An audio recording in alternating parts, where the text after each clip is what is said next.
তোমার ইচ্ছা অবিচলিত অন্তরে পালন করি এবং প্রেম ও প্রীতির বন্ধনে আবদ্ধ হয়ে সুখের শান্তিতে জীবনযাপন করি। এই প্রার্থনা করি আমাদের প্রভু যীশু খ্রিস্টের নামে।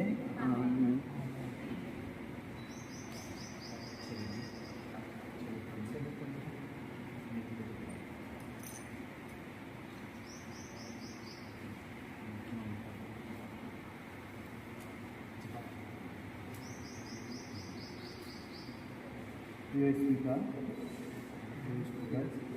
আমার ভালোবাসা ও বিশ্বস্ততার চিহ্নরূপে তুমি এই আংটি গ্রহণ ও ধারণ করো।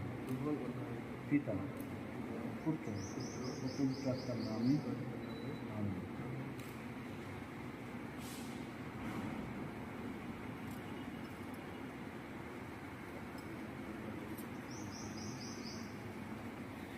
প্রিয় অনেক, আমার ভালোবাসা ও বিশ্বস্ততার চিহ্নরূপে তুমি আংটি গ্রহণ ও ধারণ করো। পিতা, পুত্র ও পবিত্র আত্মার নামে আমিন।